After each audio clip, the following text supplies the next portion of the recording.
Welcome back to headline show. ఈరోజు పత్రికలో వచ్చిన వార్తల గురించి మనతో మాట్లాడడానికి సిహెచ్ఎం కృష్ణారావు గారు ఉన్నారు, Deccan Chronicle bureau chief, senior పాత్రికేయులు. అలాగే ఆసన్న గారు, జీవన్ రెడ్డి, తెలంగాణ రాష్ట్ర సమితి శాసనసభ్యులు. మనతో పాటు పార్థసారథి గారు జాయిన్ అవుతున్నారు, వైఎస్ఆర్ కాంగ్రెస్ పార్టీ సీనియర్ నాయకులు, మాజీ మంత్రి.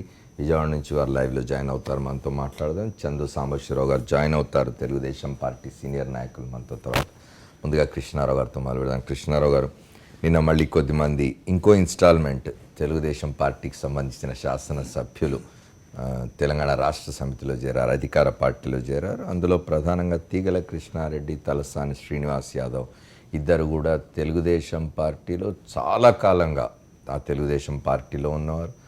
ముఖ్యంగా చంద్రబాబు నాయుడుకు అత్యంత సన్నిహితులుగా ఉన్న తీగల కృష్ణారెడ్డి కూడా చేరారు. అయితే వీరు చేరడంతో పాటు నిన్న ముఖ్యమంత్రి చంద్రశేఖరరావు గారు చేసిన వ్యాఖ్యల్ని మనం తప్పనిసరిగా మాట్లాడుకోవాలి. వారు చెప్తున్నారు, హైదరాబాద్లో ఉన్నవారంతా మా కన్నబిడ్డలే, వారిని మేము చాలా జాగ్రత్తగా చూసుకుంటాం, బాగా చూసుకుంటాం అని చెప్తున్నారు.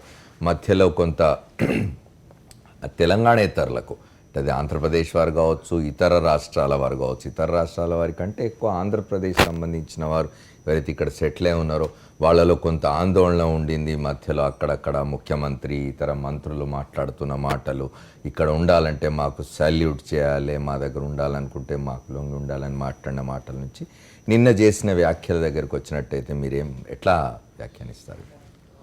ఇప్పుడు రెండు కొత్త సబ్జెక్టులు కావు, చాలా పాత విషయాలు ఎన్నోసార్లుగా చర్చించాం. రాజీనామాలు చేయడం ఒక పార్టీకి ఇంకో పార్టీలో చేరడం అనేది కొత్త ఏమీ కాదు. మొత్తం భారతదేశంలో మనకి ఇప్పటి నుంచో నడుస్తుంది, రాష్ట్రంలో కూడా ఇది అలవాటుగా మారిన వ్యవహారం అందరికీ తెలుసు. కానీ ఒక్కటి ఏంటంటే, ఒక సంప్రదాయం కాకుండా ఒక మినిమం ఎథిక్స్, అంటే ఒక నైతికత కూడా పాటించాల్సిన అవసరం ఎంతైనా ఉంది రాజకీయ నాయకులు. వాళ్ళు ముఖ్యంగా పదవులు అనుభవిస్తున్న వాళ్ళు అయితే, ఒక పార్టీ ద్వారా సంక్రమించిన పదవిని వాళ్ళు అనుభవిస్తున్న పక్షంలో వాళ్ళ పార్టీకి రాజీనామా చేసేప్పుడు పదవి కూడా రాజీనామా చేయడం చాలా నైతికతగా ఉంటుంది. ఇప్పుడు టీఆర్ఎస్ ఎమ్మెల్యేలే ఉన్నారు, రేపు పొద్దున్నే తేడాలు రావచ్చు, ఇంకో పార్టీకి వెళ్ళొచ్చు. అప్పుడు ఇంతకాలం వీళ్ళు సమర్థిస్తున్నది, ఇప్పుడు ఇలాంటి వ్యవహారాన్ని ఫిరాయింపుని సమర్థిస్తున్న వాళ్ళు రేపు ఆ విషయం వాళ్ళ యొక్క అనుభవానికి వస్తే అప్పుడు ఎలా మాట్లాడతారు?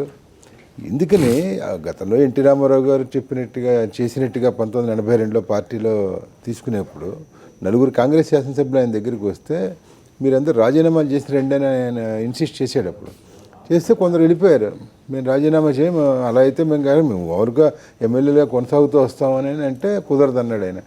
సో అలాంటి నిబద్ధత, నిజానికి అప్పటికి ఇప్పటికి ఇంకా చట్టాల్లో చాలా మార్పులు వచ్చినాయి. పార్టీ ఫిరాయింపుల చట్టానికి చాలా మంది దురదృష్టం ఏంటంటే, ఇలాంటి మాట నేను అనకూడదు, మరి ప్రజాప్రతినిధులుగా ఉంటున్న వాళ్ళు చాలామంది వాటికి కూడా ఏంటంటే 1/3 వచ్చేస్తే అయిపోతుందట కదా, 1/5 వస్తే ఇలాగ వీళ్ళు అసలు సెక్షన్ 3 ఆఫ్ 10th షెడ్యూల్లో మొత్తం ఫిరాయింపు నిరోధక చట్టంలో సెక్షన్ 3ని స్ప్లిట్లు అనేది తీసేశారు.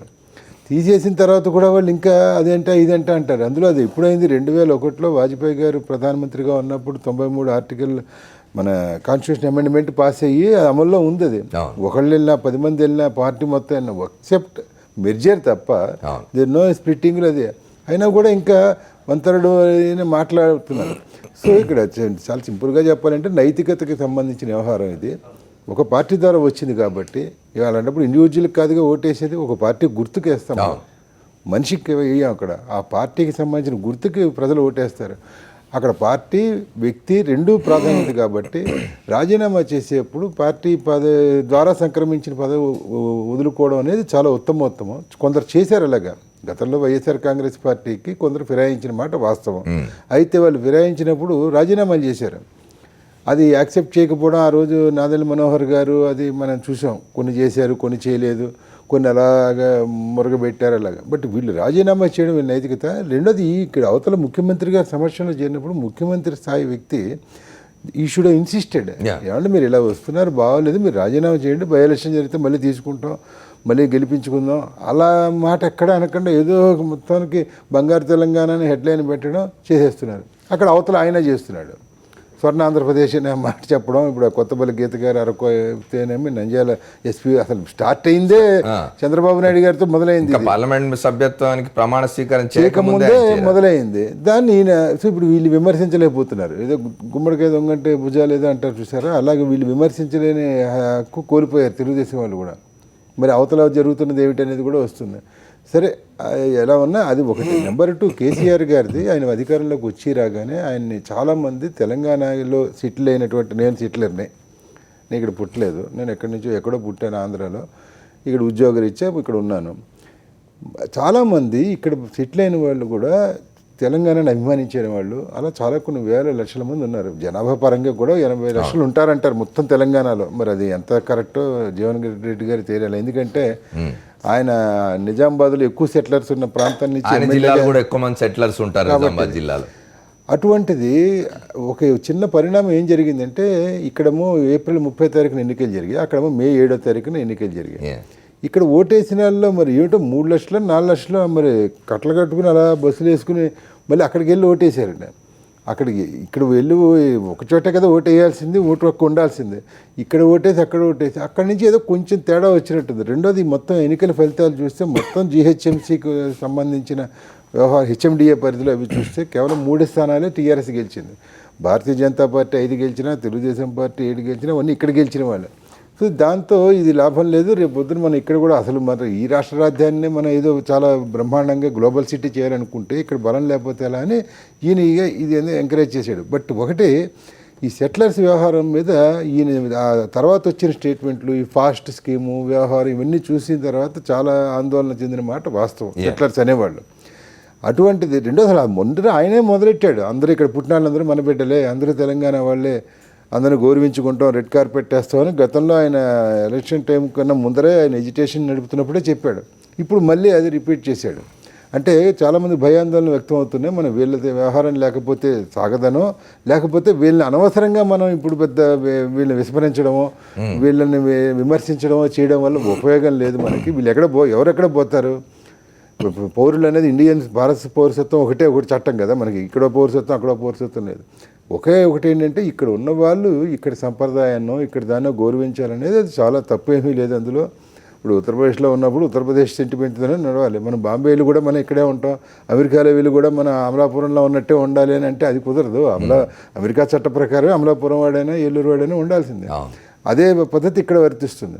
ఈ గౌరవించడం సంప్రదాయాలు అది గుడ్ థింగ్. అందులో నిన్నటి ముఖ్యమంత్రి చేసిన ప్రకటన ఏమాత్రం మళ్ళీ విశ్వాసం కలిగిస్తూ ఉన్నది. అది మరి చూడాలి ఆచరణలో, ప్రతిదీ ఆచరణ. మొన్నటిదాకా కొంచెం డౌట్ ఏర్పడింది, 4 నెలలు ఏదో అయిపోతుంది అనేది విశ్వాసం కలిగిస్తుంది. 4 నెలలు ఏదో ఒకటి చెప్పండి, 2001లో డిప్యూటీ స్పీకర్ పదవికి రాజీనామా చేసి చంద్రశేఖరరావు గారు తెలుగుదేశం పార్టీ నుంచి వచ్చి జలదృశ్యంలో తన పార్టీని ఆవిష్కరించినాడు, ఆవిర్భావాన్ని ప్రకటించినాడు. నేను కూడా ఉన్నాను ఆ సభలో, చూశాను.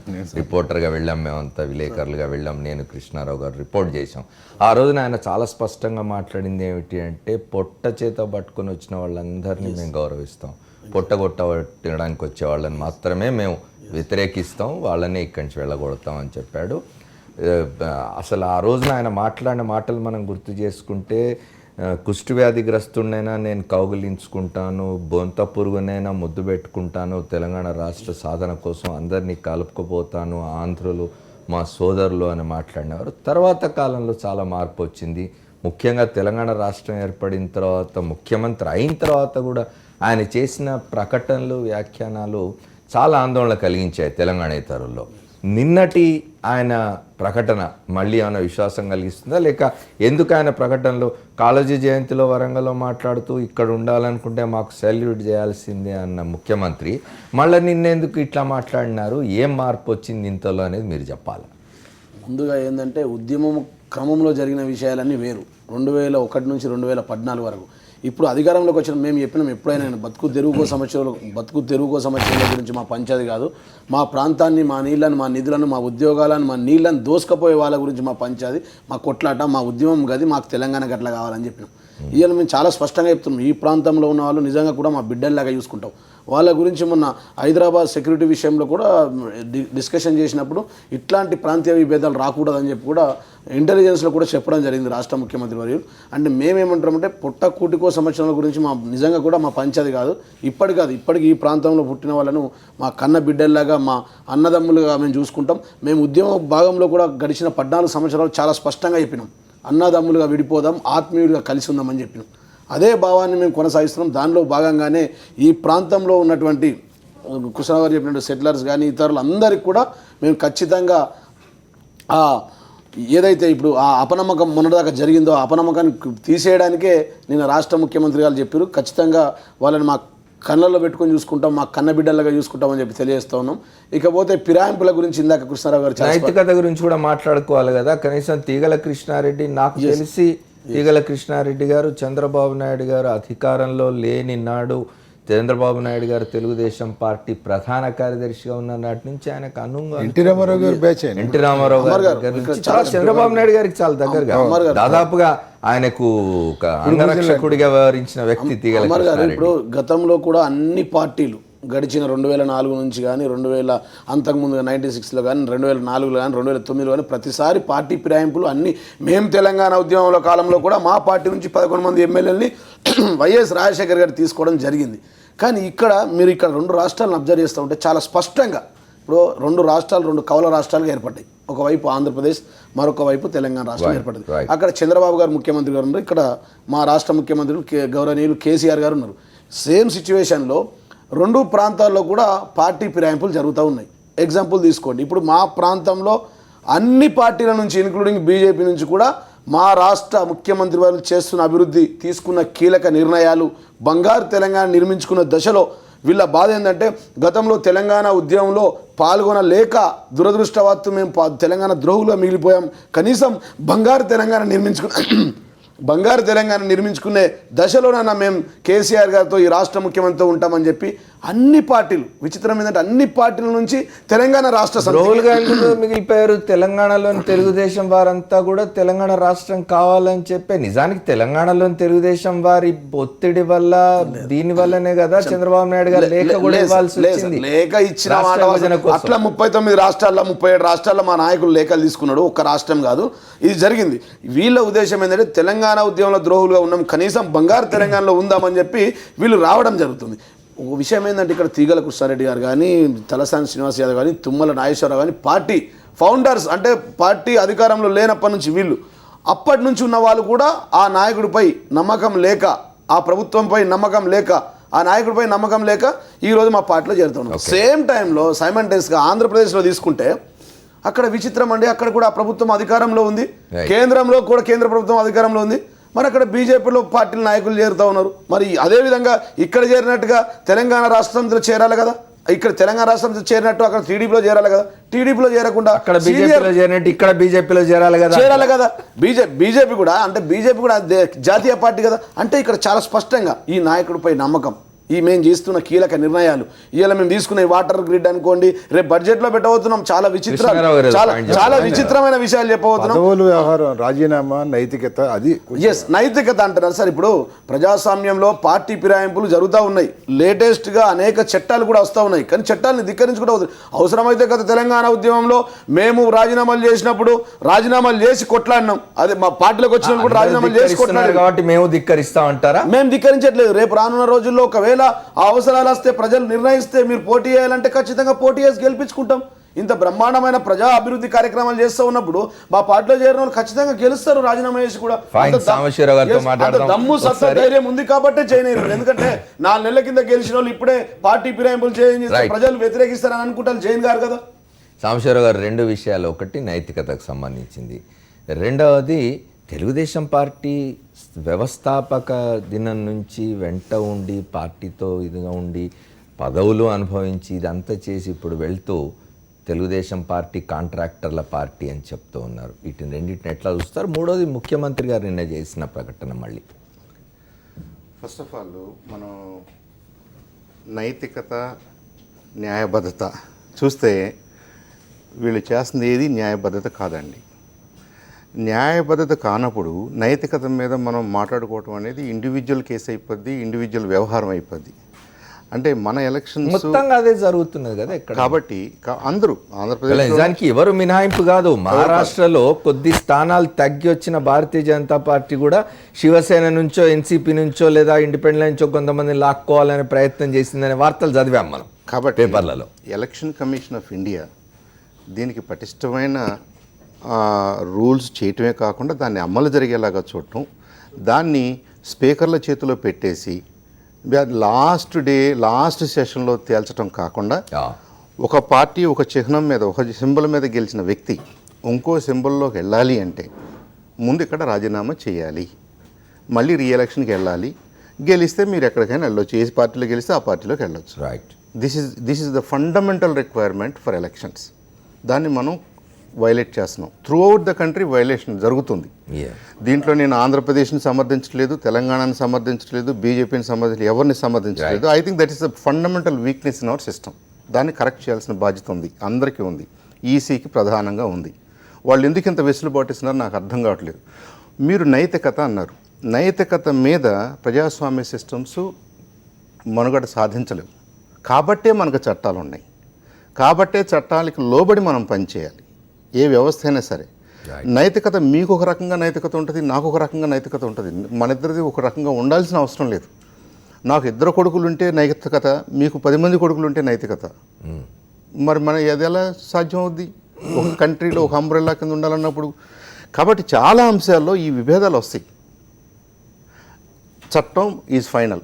డెమోక్రసీకి చట్టమే ఆధారం, కాన్స్టిట్యూషనే ఆధారం, దాని ద్వారా వచ్చిన చట్టాలే ఆధారం. కాబట్టి ఆ చట్టాలని మనం సవరించుకోవాల్సిన అవసరం ఉంది. అది జరగనంత వరకు నేను టీడీపీని బ్లేమ్ చేయను, నేను టీఆర్ఎస్ని బ్లేమ్ చేయను, బీజేపీని బ్లేమ్ చేయను. అది ఊరిని అయిపోద్ది. సపోర్ట్ చేస్తారా ఇట్లాంటి వాటిని? వ్యతిరేకిస్తున్నానని చెప్తున్నా. రైట్. నేను టీడీపీ సింబల్ మీద గెలిచిన తర్వాత నేను చంద్రసాంబశివరావు అడిగాడు అమర్ గారు. అమర్ గారు సో నేను టీడీపీ మీద గెలిస్తే నేను ఇంకో పార్టీకి వెళ్ళాలంటే నేను రిజైన్ చేయాలి. నేను వైఎస్ఆర్ టికెట్ మీద గెలిస్తే, సింబల్ మీద గెలిస్తే నేను టీడీపీలోకి వెళ్ళాలంటే నేను రిజైన్ చేయాలి. అది fundamental requirement. It should be the legal requirement exactly of our system. అది లేదు ఇక్కడ. ఇక నైతికత అంటారా? నైతికత అవసరాన్ని బట్టి మారుద్ది, సందర్భాన్ని బట్టి మారుద్ది, అన్ని దాంట్లో మనకి అది ఓపెన్ సీక్రెట్. రెండోది కేసీఆర్ గారి నిన్న ఈ ప్రాంతం పిల్లలందరినీ ప్రాంత ప్రజలందరినీ నేను కన్నబిడ్డలాగా చూసుకుంటున్నాను. అది మంచి స్టేట్మెంట్. ఈ స్టేట్మెంట్ ఆయన ఇంతకు ముందు కూడా వేశాడు. ఆ 10 సంవత్సరాల నాటి స్టేట్మెంట్కి నిన్న స్టేట్మెంట్కి మధ్యలో చాలా గందరగోళమైన స్టేట్మెంట్స్ కూడా ఆయన వేశాడు. నిజంగా ఆయన తప్పు తెలుసుకుని ఈ ప్రాంతంలో ఉన్న ప్రజలందరూ తెలంగాణ ప్రజలే, వీళ్ళ అవసరాలని నేను చూసుకుంటాను, నా బంగారు తెలంగాణ అంటే అందరి అవసరాలని కాపాడటమే అని కనుక ఆయనకి నిజంగా చిత్తశుద్ధి ఉండి పరివర్తన చెంది ట్రాన్స్ఫర్మేషన్ జరిగి ఆయన అనుంటే హర్షించదగిన సబ్జెక్ట్. కానీ మనకు అనుమానాలు ఉన్నాయి. 1956 విషయం కానీ, స్థానికత కానీ, సెటిలర్ అంటే ఎవరు, ఇక్కడ పుట్టినవాడు సెటిలర్ అవుతాడా, ఫాస్ట్ స్కీమ్ కిషోరావు గారు అన్నారు ఉద్యోగరీత్యా వచ్చారు అంటే ఆయన పొట్టబట్టుకుని వచ్చినట్టే కదా. మరి వాళ్ళ పిల్లలేంటి? వాళ్ళ పిల్లలు ఇప్పుడు పొట్టబట్టుకుని వచ్చినట్ట, లేదంటే ధనికులుగా వచ్చినట్ట, స్థానికేతరులా, ఏంటది? క్లారిటీ లేదు. రెండోది పదే ఏమంటున్నారంటే మమ్మల్ని లూటీ చేసి వచ్చిన వాళ్ళని మేము వ్యతిరేకిస్తున్నాం అన్నారు. మమ్మల్ని లూట్ చేస్తున్న వాళ్ళని మేము వ్యతిరేకిస్తున్నాం అన్నారు. వ్యతిరేకించాల్సిందే, ఐడెంటిఫై చేయాల్సిందే, పనిష్ చేయాల్సిందే. ఒకవేళ ఇక్కడ చట్టాలను ఉల్లంఘిస్తే, మిమ్మల్ని లూట్ చేస్తే ఆ లిస్ట్ ఏదో బయట పెట్టరాదు.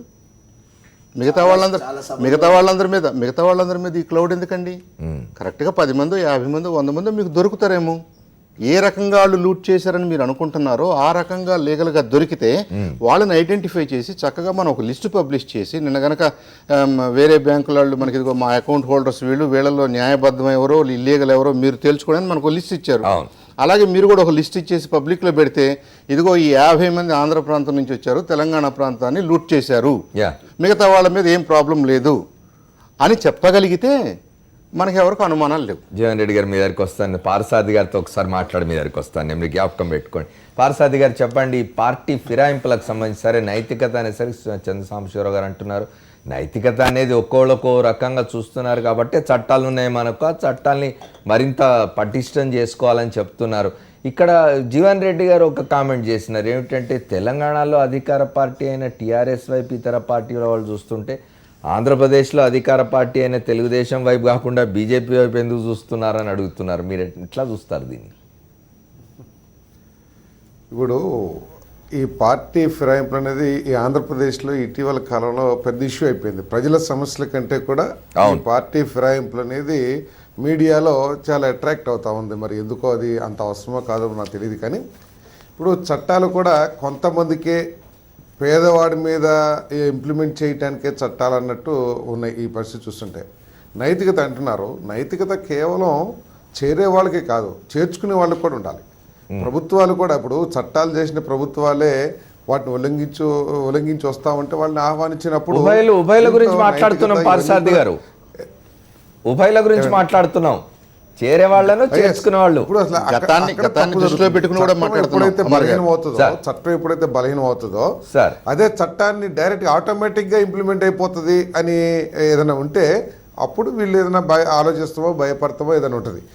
అంతేగాని చట్టాన్ని అమలు చేసే అధికారం మళ్ళీ మనం వెళ్ళే పార్టీల చేతుల్లోనే ఉందన్నప్పుడు దాన్ని ఏ విధంగానే చేయొచ్చు. ఇప్పుడు గ్రామాల్లో చూస్తాం, పేదవాడి మీద పోలీసు కానీ లేకపోతే రెవెన్యూ వాళ్ళు కానీ ప్రదర్శించినంత జులుం గొప్పవాడి మీద ప్రదర్శించలేరు. ఎందుకంటే చట్టాన్ని అమలు చేసే అధికారం కూడా మన చేతిలో ఉన్నది కాబట్టి.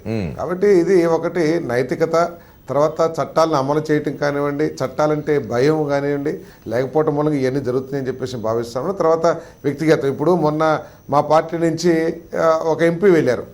ఎంపీ ఏదో ఒక సంవత్సరం తర్వాత వెళ్తే ఈ పార్టీ విధానం బాగాలేదు, పార్టీ అధ్యక్షుడి విధానం బాగాలేదు అని చెప్పేసి ఆలోచించవచ్చు.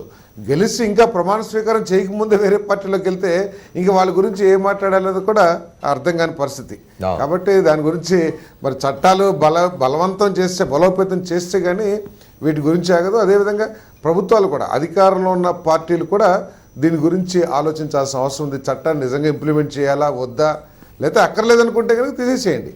అంతేగాని ఊరినే ఎవరినో బలహీనం చేసి అదంతా కరెక్ట్ కాదు. ఏదైనా సరే ఇది కరెక్ట్ కాదు.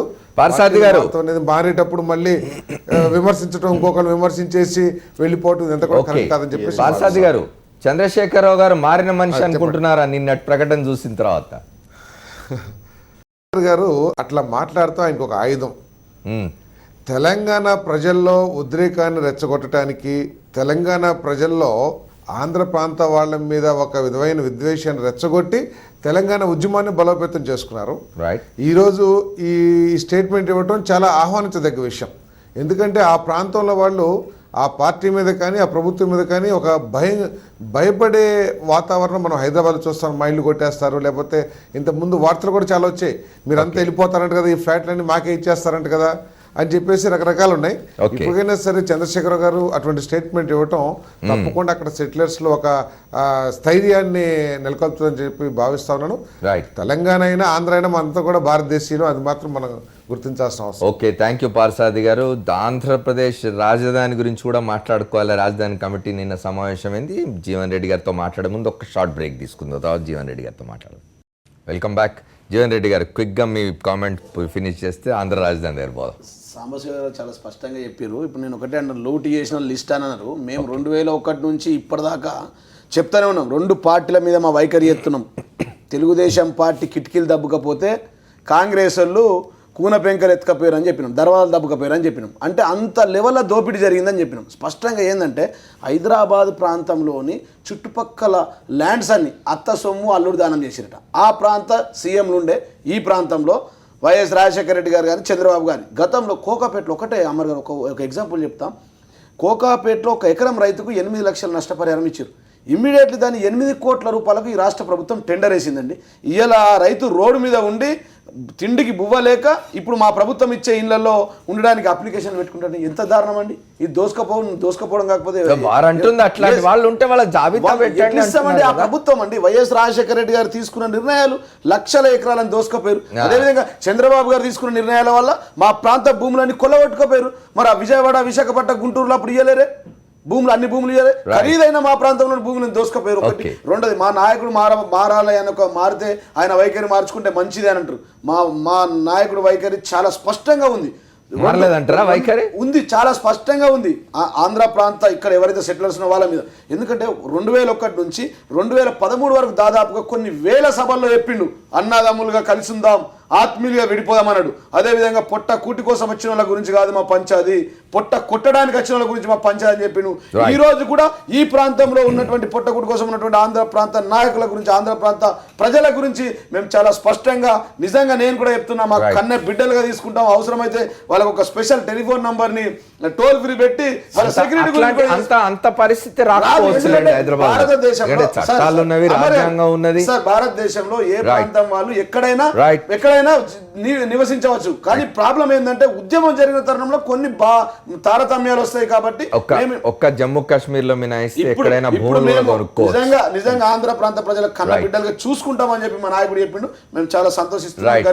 రైట్. మనం కృష్ణారావు గారు ఇంకో విషయానికి పోదాం. నిన్న ఆంధ్రప్రదేశ్ రాజధాని కమిటీ సమావేశమైంది. నిన్న దానికి సంబంధించిన వార్త, రైతులు ఈ కమిటీని నిలదీశారు భూములకు సంబంధించి. ఈ భూ సమీకరణ సేకరణ రెండు విషయాలు మాట్లాడుకుంటున్నాం. అయితే భూ సమీకరణకే ముందు ప్రాధాన్యత ఇస్తూ ఉన్నది ఆంధ్రప్రదేశ్ ప్రభుత్వం. అది కొంచెం ఇబ్బందుల్లో పడుతున్నట్టుగా ఉంది. తుళ్ళూరు మండలం ఆ ప్రాంతాల్లో రాజధాని నిర్మాణానికి ప్రభుత్వం నిర్ణయించుకున్నది. కానీ అక్కడ నిన్న కమిటీ పర్యటించినప్పుడు రైతులు చాలా దేవర్ రెసిస్టింగ్, ఇవ్వడానికి సిద్ధంగా లేవు, అనేక సమస్యలు చెప్పారు. వాళ్ళు మంచినీళ్ళ కోసం 7 ఏళ్ల నుంచి ఎదురు చూస్తున్నాం, మాకు మంచినీళ్ళు కూడా లేవు అని చెప్తున్నారు. 9 నెలల్లోనే కోట్లు వచ్చేలా చేస్తామంటే ఎట్లా నమ్మాలి అని చెప్తున్నారు వాళ్ళు. అట్లాగే ఉద్యోగం రాక పొలం చేసుకుంటున్నాం, ఇప్పుడు మీరు ఈ భూమి లాక్కుంటే రేపు మాకు ఉద్యోగం లేక భూమి లేక మేమేం చేయాలి, ఇట్లా అనేకమైన సందేహాలు దాని చుట్టూ ముసురుకొని ఉన్నాయి. దీని గురించి మాట్లాడుకుందాం. మీరు చెప్పిన సందేహాలకి తోడు ఏమిటంటే ఇంకా సామాజిక వ్యవహారం కూడా నడుస్తుంది.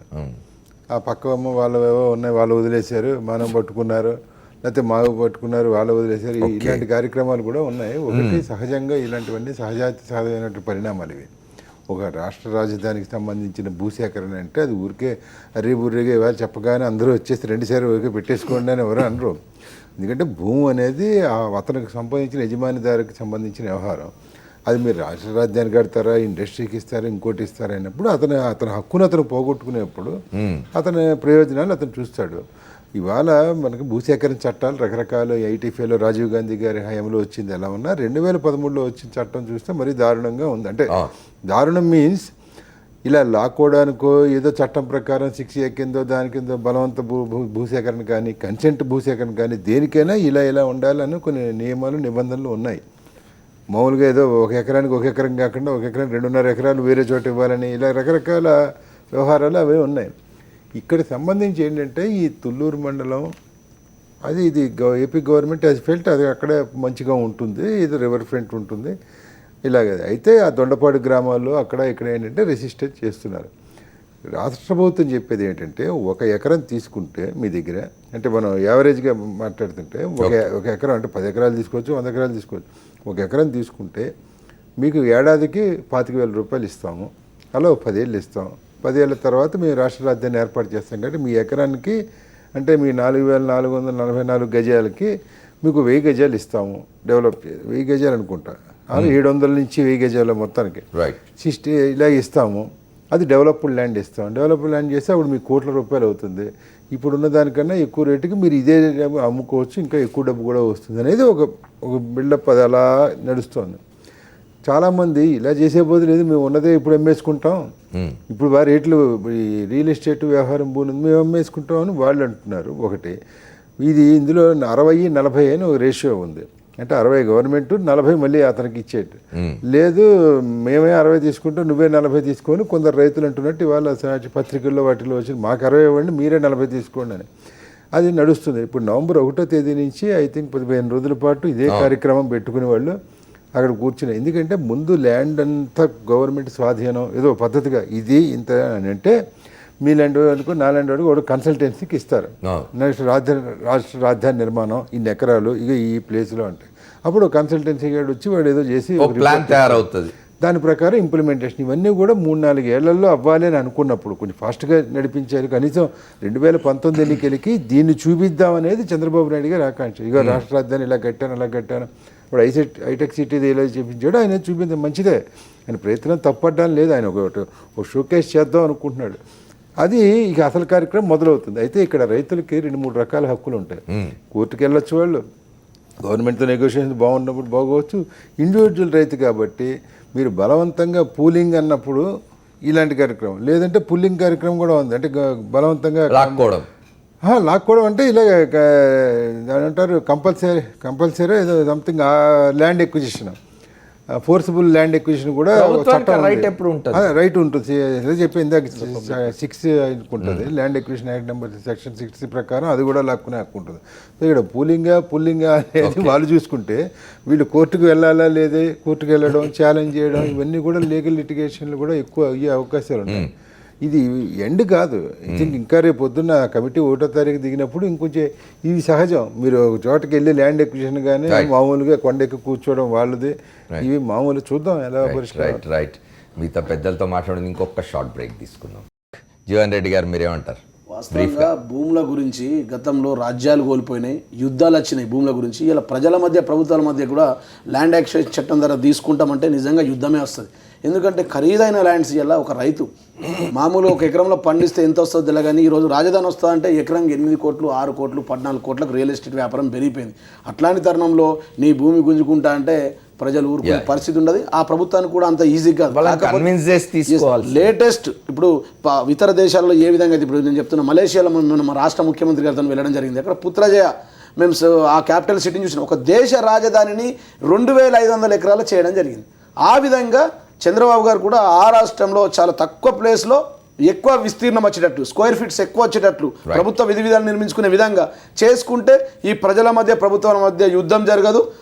కృష్ణారావు గారు చెప్పినట్టు ఒక మాట చెప్పిండు, ఎకరానికి 4842 గజాలు ఉంటుంది. ఆ 42 గజాల్లో మరి 1/3 రైతులకు ఇచ్చి 3వ భాగం ప్రభుత్వం తీసుకుంటే కూడా ఆ విధంగా కూడా ఖరీదే ఉంటుంది. కానీ రైతులు ఓపిక పట్టే పరిస్థితులు ఉండరు. ఎందుకంటే రైతాంగం మొత్తం అప్పులలో ఉన్నది. మొదలే చంద్రబాబు గారు చెప్పినట్టు రైతు రుణాలు మొత్తం మందికి మాఫీ చేస్తారు, కానీ మాఫీ చేయలేడు.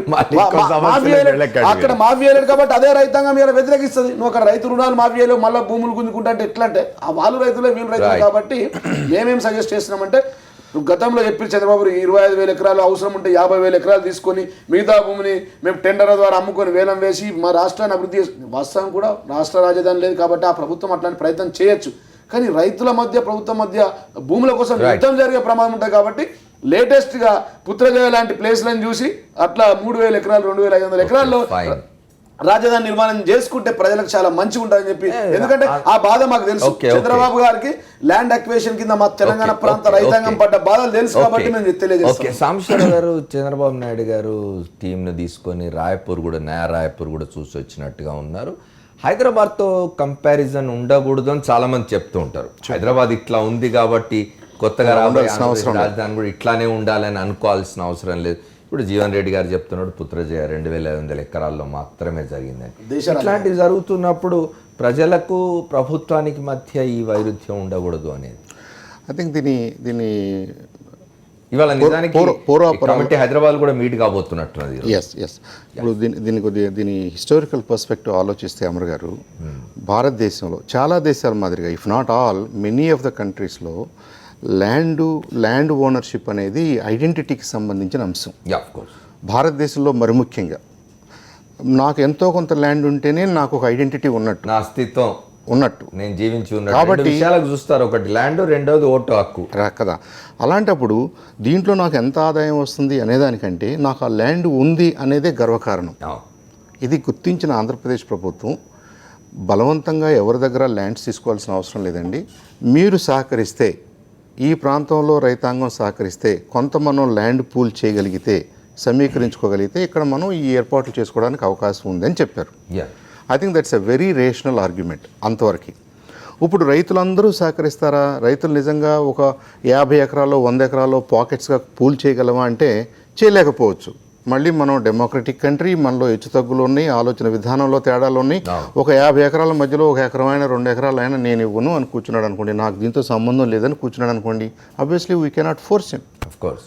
కానీ మరి మొత్తం ఎఫ్ఐఆర్ ఆగిపోద్ది. ఇప్పుడు ఏం చేద్దాం? డెమోక్రసీకి కూడా ఒక హద్దులు ఉంటాయి. మనకి in the interest of public గుడ్డే కదా మనం చేస్తున్నాం. ఎవరో వ్యక్తిగతంగా కొనుక్కోవట్లేదు, కొనుక్కోవడం కోసం పూల్ చేయటం, ఫోర్స్ చేయటం జరగటలేదు. రాజధాని కట్టాలి, మనం ఎక్కడో చోట కట్టాలి, దానికి కొంత ల్యాండ్ కావాలి. ల్యాండ్ కావాల్సినప్పుడు ఫస్ట్ మనమే సహకరిస్తూ మన ఏరియాలో ఈ 50 ఎకరాలు పర్వాలేదు, ఈ పాకెట్ మనం ఇద్దాం, ఈ పాకెట్ అంతా వ్యవసాయానికే ఉండాలి. కాంటిగ్యువస్గా 10,000, 20,000, 30,000 ఎకరాలు రావటం అనేది, అందున ఆంధ్రప్రదేశ్లో రావటం అనేది, కృష్ణా జిల్లా, గుంటూరు జిల్లాలో రావటం అనేది ఇంపాసిబుల్. అది అందరికీ తెలిసిన విషయం. కాంటిగ్యువస్ గా రాదు. ఇతర ప్రాంతాల్లో ఉన్నాయి చాలా. దానికి అది వైఎస్ఆర్ కాంగ్రెస్ పార్టీ నాయకుడు జగన్మోహన్ రెడ్డి గారు చెప్తున్నారు. అమర్ గారు, అది వేరే డిస్కషన్, దానికి క్లోజర్ అయిపోయింది అనుకుంటున్నాను నేను. ఎందుకంటే మనం ఉంది కదా అని చెప్పేసి నల్లమల అడవుల్లోనో ఇంకో చోట్లోనో పెట్టలేము. అది అయిపోయింది. ఒక డెసిషన్ అయితే జరిగింది. In the wisdom of entire assembly మనం ఒక డెసిషన్ తీసుకున్న తర్వాత అక్కడ సమీకరణ జరగాలి. ఇక్కడ ఎందుకు ఇంత వడ్డే శోభనాథేశ్వర గారు కూడా మాట్లాడారు. దాంట్లో కూడా ఏంటంటే మనకి 500 చాలు, 700 చాలు, 1000 చాలు, 2000 ఎకరాలు చాలు. దీనికోసం మీరు 1000 ఎకరాలు ఎందుకు మాట్లాడుతున్నారు, 50,000, 30,000 అని ఎందుకు మాట్లాడుతున్నారు అని ఆయన క్వశ్చన్ చేశారు. I think there is an answer for that also. ఇక్కడ మీరు కాంటిగ్యువస్గా ఇదిగో ఈ మొత్తం 10,000 ఎకరాలు, 7,000 ఎకరాలు అని మీరు చూపించలేరు. కాబట్టి ఆబ్వియస్గా ఇది హాచిపాచిగా పాకెట్స్గానే మనం ఎక్వైర్ చేస్తాం. రైట్. ఇది ఒక చదరంగా ఇదిగో 10 కిలోమీటర్ల వెడల్పు, 20 కిలోమీటర్ల పొడవు అన్నట్టుగా మనం సేకరించడానికి అవకాశం ఉండదు. అది గుర్తించిన ప్రభుత్వం ఏం చేసిందంటే, ఎక్కడైతే వీలవుతుందో, ఎక్కడైతే రైతులు సహకరిస్తారో ఆ పాకెట్స్ తీసుకుందాం. దీంట్లో మన ఇమీడియట్ డెవలప్మెంట్ కోసం, ఇమీడియట్ ప్లాన్ల కోసం పనికొచ్చే బిట్స్ కొన్ని ఉంటాయి. ఎక్స్ట్రా ల్యాండ్స్ ఫ్యూచర్కి పనికి వస్తాయి అని చెప్పేసి. అంతేగాని జీవన్ రెడ్డి గారు అనుకున్నట్టుగా ఏదేదో ఇది రైతుల దగ్గర తీసుకుని అమ్ముకుని డబ్బులు చేసుకోవడం అనేది చాలా రాంగ్ కాన్సెప్ట్. అది let's not go that way. ఒకసారి మనం పార్సారథి గారిని అడుగుదాం. పార్సారథి గారు చెప్పండి, నిన్న మాజీ మంత్రి, వ్యవసాయ శాఖ మాజీ మంత్రి వడ్డే శోభనాద్రీశ్వరరావు గారు కూడా చెప్పినారు ఏమిటంటే, భయపెడితే భూ సమీకరణ సాగదు అంటున్నారు. ఏం జరుగుతుంది? ఇట్లా భయపెడుతున్నారనే ఇంప్రెషన్స్ ఎందుకు వస్తూ ఉన్నాయి? ఇప్పుడు భయపెడుతున్నారనే ఇంప్రెషన్ ఎందుకు వస్తుందంటే, ల్యాండ్ పూలింగ్కి సహకరించండి, లేకపోతే బలవంతపు భూసేకరణ చట్టానన్నా అమలు చేస్తామని చెప్పేసి సాక్షాత్ ముఖ్యమంత్రి గారు అన్నప్పుడు అది భయపెట్టే ధోరణిగానే కనిపిస్తుంది. ఇక ప్రభుత్వమే భయపెట్టదలిస్తే ఇక అంతకి మించిన శక్తి ఇంకోటి ఉండదు అనుకోండి. ఇక్కడ సాంసా గారు చెప్పారు, అసలు రాజధాని అంటే ఏంటో మాకెవరికి అర్థం కావట్లా. రాజధాని అంటే ప్రభుత్వ రంగ సంస్థలు, తర్వాత airport, railway station, bus stand, ఇవి ఈ ఇన్ఫ్రాస్ట్రక్చర్ అంతా కూడా ఆల్రెడీ విజయవాడలో ఉంది. అందుకనే విజయవాడను కూడా సెలెక్ట్ చేశారని చెప్పేసి మేము భావిస్తా ఉన్నాం. Drinking water facilities. ఇప్పుడు శోభనాద్రీశ్వర గారు లాంటి సీనియర్ మంత్రులుగా, సీనియర్ నాయకులు, సీనియర్ ప్రజాప్రతినిధులు వాళ్ళు స్పష్టంగా చెప్పారు 2-3 వేల ఎకరాలు చాలంటుందని. చాలన్నప్పుడు మీరు స్పష్టంగా చెప్పండి, ఇగోండి అసెంబ్లీకి ఇంత కావాలి, దీనికి ఇంత కావాలి, దీనికి ఇంత కావాలని. మీరు భూసేకరణ చేసి భవిష్యత్ అవసరాల కోసం ఎప్పుడు పెట్టుకున్న కంటే మీరు ఒక మాస్టర్ ప్లాన్ తయారు చేసేయండి. ఈ మాస్టర్ ప్లాన్లో ఇది ఓన్లీ రెసిడెన్షియల్ ఏరియా, ఇది ఇండస్ట్రియల్ ఏరియా, ఇది ఇట్లా చేసేయండి. చేసేసి రైతులే అమ్ముకుంటారు. ఎవరైతే డెవలపర్స్ వస్తున్నారో, డిఎల్ఎఫ్ఓ లేదా ఇంకోటి ఎవరైతే ఎల్ఎన్టీనో వాళ్ళే కొనుక్కొని చేసుకుంటారు.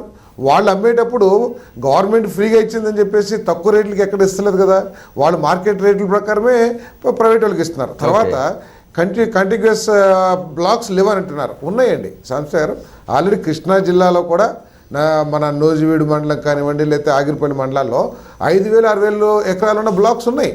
సో వాటన్నిటిని సద్వినియోగం చేసుకుని ఇంకా ఇది తప్పదు అని రైతులకి నమ్మకం కలిగించండి. ఇప్పుడు మేమందరం చెప్తున్నాం, విజయవాడ చుట్టూ మీరు విజయవాడ పరిసర ప్రాంతాల్లో రాజధాని ఏర్పాటు చేస్తా అన్నారు. విజయవాడ పరిసర ప్రాంతాల్లో ఉన్న 7 మండలాల్లో 5,000 ఎకరాలు, 4,000 ఎకరాలు ఉన్న బ్లాక్స్ ఉన్నాయి. మనకి 5,000 ఎకరాలు లేదా 1,000 ఎకరాలు ఎప్పుడు కావాల్సి వస్తుంది? ఒక ఎయిర్పోర్టో లేకపోతే ఒక రైల్వే స్టేషనో పెద్ద కాదు, మనకి ఇవన్నీ కూడా ఉన్నాయి. అందుకని రైతుని బలవంతంగా తీసుకుని 1000 గజాలు ఇస్తానంటే అది ఎంతవరకు న్యాయం అండి? అంటే వాళ్ళు చెప్పేది ఎట్లుందంటే, రైతులందరూ కూడా భూములు అమ్మేసుకుని మీరు వడ్డీ వ్యాపారం చేసుకోండి అన్నట్లుంది. మీకు 5,000 ఇస్తామంటే రైతు ఎప్పుడు కూడా చేతులు జాచి ఉండడండి. అతను అది మనస్తత్వం అనుకోండి, ఏదైనా అనుకోండి, ఆఖరికి అప్పు చేసినా కూడా ఉందాగానే ఉండాలని చెప్పేసి భావిస్తాడు తప్పితే ఎక్కడ ఏదో వడ్డీ వ్యాపారాలు చేసుకున్నట్టు అనుకుంటే కృష్ణా జిల్లాలో భూములన్నీ అమ్మేసుకోవచ్చు రైతు. కృష్ణా జిల్లాలో భూమి విలువతో ఒక సమానంగా ఆదాయం రానే రాదు. 1 కోటి రూపాయలు 2 కోట్లు ఉన్నాయి. ఒకటి మన శోభనాధీశ్వర గారు ఇంకో మాట కూడా అంటే, ఏడాదికి 3 పంటలు పండే 30,000 ఎకరాలను ఇవ్వమంటే ఎక్కడ ఇస్తారు? 3,000 ఎకరాలు తీసుకో. కానీ సారథి గారు చెప్పింది ఒక పాయింట్ ఉంది. There are various clusters in and around Vijayawada ఎక్కువ మండల్స్, ఒక్కో మండల్ 5,000 4,000 ఎకరాలని, ఓ దగ్గర 5,000 తీసుకొని ఎయిర్పోర్ట్ కట్టుకోవచ్చు, ఓ దగ్గర 4,000 తీసుకొని ఒక అసెంబ్లీ సెక్రటరియట్ కట్టొచ్చు. ఇట్లా చేయొచ్చు కదా డిఫరెంట్ ప్లేసెస్. అదంతా కూడా పార్ట్ ఆఫ్ ద ప్లాన్ అండి. మనం సెలెక్టివ్గా ఎందుకు మాట్లాడుకోవాల్సి వస్తుందంటే ఈ విషయం బర్నింగ్ ఇష్యూ కాబట్టి అంతవరకు మాట్లాడుతున్నాం. మీరు 30,000 ఎకరాలని కొత్తగా రైతుల దగ్గర నుంచే సేకరిస్తున్నారని అనుకోవడానికి కూడా లేదు. ఓకే, మనకు కావాల్సిన 30,000 ఎకరాలు అనుకుంటే, మీరు 30,000 20,000 అనుకుంటే దాంట్లో కొంత రైతుల దగ్గర నుంచి తీసుకోవాల్సిన అవసరం ఉంది. వాళ్ళ అది 100 ఎకరాల 500 ఎకరాలు నాకు తెలియదు. Eventually depending on the availability and willingness ఆ ఫిగర్స్ వస్తాయి. అంతేగాని ఇప్పుడు మనకు ఉన్న ల్యాండు, గవర్నమెంట్ ల్యాండు, ఇంకో ల్యాండు, వార్డన్ ల్యాండ్ ఏదన్నా ఉంటే డెఫినెట్గా ప్రయారిటీ దాని మీదే ఉంటుంది. అది లేదని మనం అనుకోవడానికి లేదు. ఇంక్లూడింగ్ ఆల్ దోస్ థింగ్స్ ఒక 30,000 20,000 అనుకుంటున్నారు. అలాగే సారథి గారికి, ఆయన మంత్రి గారు, ఆయనకి తెలియదేం కాదు. మనం డెమోక్రటిక్గా రైతులే స్వచ్ఛందంగా ఇవ్వాలని వెయిట్ చేస్తే కొన్ని కార్యక్రమాలు జరగవు. రైట్, హైవేల విషయం కానీ, బిల్డింగ్ల విషయం కానీ, అవుటర్ రింగ్ రోడ్ విషయంలో కానీ ఇదంతా ఎప్పుడు మనం ఫేస్ చేయాల్సిందే. ఆ గవర్నమెంట్ ఈ గవర్నమెంట్ అని నేను చెప్పలేదు. Go ahead, sir. ఇప్పుడు సాంబశివరావు గారు లాంటి మేధావులకే ప్రభుత్వం ఎన్ని ఎకరాలు తీసుకుంటుందని అర్థం కానప్పుడు సామాన్యమైన రైతుకి ఎందుకు భయాందోళన కలిగించాలి? మీరు చాలా స్పష్టంగా ట్రాన్స్పరెంట్గా చెప్పేసేయండి, ఇగో ఈ ప్రాజెక్ట్కి ఇన్ని కావాలి. ఇప్పుడు రోడ్స్ ఉన్నాయండి, రోడ్స్ ఏర్పాటు ఇన్నోవేటబుల్, ఎవరూ చేయలేం. కాబట్టి దానికి రోడ్డుకి ఇరువైపులా ఉన్న భూమిని కంపల్సరీ తీసుకున్నా, ఎవరైనా అడ్డుకున్నా కూడా దాన్ని ఎవరు హర్షించరు. కానీ మీరు ఒక మ్యాప్ ఇవ్వకోకుండా ఒకసారి మొన్నటి వరకు 1,00,000 ఎకరాలు ఉన్నారు, మీకు కూడా తెలుసుకోవచ్చు సాంబశివరావు గారు. ఈరోజు దాన్ని 30,000కి తగ్గారు. అసలు ఏమిటి మీ ప్రభుత్వం యొక్క ఆలోచన ఏమిటి? ఏమేమి ప్రాజెక్టులు పెట్టదలుచుకున్నారు, ఏమేమి కట్టడాలు నిర్మించదలుచుకున్నారు, ప్రైవేట్ వాళ్ళకి ఎంత ఇవ్వదలుచుకున్నారని ఒక స్పష్టత చెప్తే, ఎస్ ఇక్కడ మనం రోడ్డు వేయాలి, ఓఆర్ఆర్ అన్నారు, ఓఆర్ఆర్కి ఒక 5,000 ఎకరాల్లో 7,000 ఎకరాలు కావాలి, ఓఆర్ఆర్ ప్రాజెక్ట్ రావాలన్నప్పుడు దాన్ని సహకరిస్తారు. కానీ మీరు ఏమి చెప్పుకోకుండా మేము ఈ మండలంలో క్యాపిటల్ కడుతున్నాము, ఇక్కడ 30,000 ఎకరాలు తీసుకుంటామంటే ఎందుకు ఈ భయాందోళన కలిగించాలి? ఒక వ్యక్తిగత వ్యవహారం. భయాందోళన ఏం లేదు, it's all work in progress. కాబట్టి ఎవరికి ఇబ్బంది లేకుండా ఫైనల్ మ్యాప్ క్రియేట్ అవుతుందని ఆశిద్దాం. అలాంటి ప్రయత్నంలోనే ఆంధ్రప్రదేశ్ ప్రభుత్వం ఉంది. కృష్ణారావు గారు, థ్యాంక్ యూ జీవన్ రెడ్డి గారు, సాంబశివరావు గారు, అట్లాగే పార్థసారథి గారికి కూడా కృతజ్ఞతలు ఇవాళ చర్చలో పాల్గొన్నందుకు. తెలంగాణ ముఖ్యమంత్రి మనసు మారిందా అని ఇంకా సందేహాలు వ్యక్తం చేస్తున్నారు. అయితే ఆయన స్పష్టంగా చెప్తూ ఉన్నారు, తెలంగాణలో ఉన్న వాళ్ళందరూ కూడా మా ప్రజలే, వారందరి బాగోగులు మేము చూస్తామని చెప్తున్నారు. అది ఒక మంచి పరిణామం. అట్లాంటి వాతావరణం ఏర్పడాల్సిన అవసరం కూడా ఉన్నది. ఏ రాష్ట్ర అభివృద్ధికైనా అక్కడ ముఖ్యంగా ప్రజలందరూ కూడా భయాందోళనలు లేకుండా బ్రతకడమే ప్రధానమైన అంశం. ఏ రాష్ట్ర అభివృద్ధి అనేది కేవలం భవనాలు కట్టుకోవడంలో ఉండదు, ప్రజలు సుఖ సంతోషాలతో ఉండడం, ప్రశాంతంగా ఉండడం మీదనే, దాని నుంచే అభివృద్ధికి కొలబద్ద అనేది వస్తుంది. అది చూడాలి. ఆంధ్రప్రదేశ్ రాష్ట్ర రాజధానికి సంబంధించి ఇంకా ఎక్కడ ఎట్లా ఏమిటి అనే దాని మీద భూసేకరణకు సంబంధించి కొన్ని సందేహాలు రైతుల నుంచి కొన్ని వ్యక్తం అవుతూ ఉన్నాయి. మళ్ళీ వాళ్ళ ఆంధ్రప్రదేశ్ రాజధాని కమిటీ మళ్ళీ సమావేశం కాబోతున్నది. ఆంధ్రప్రదేశ్ రాష్ట్ర క్యాబినెట్ కూడా సమావేశం కాబోతున్నది హైదరాబాద్లో. సాక్షి టీవీ మీకు ఆ వార్తలన్నీ అందిస్తుంది. Stay tune to Sakshi. This is Amar signing off.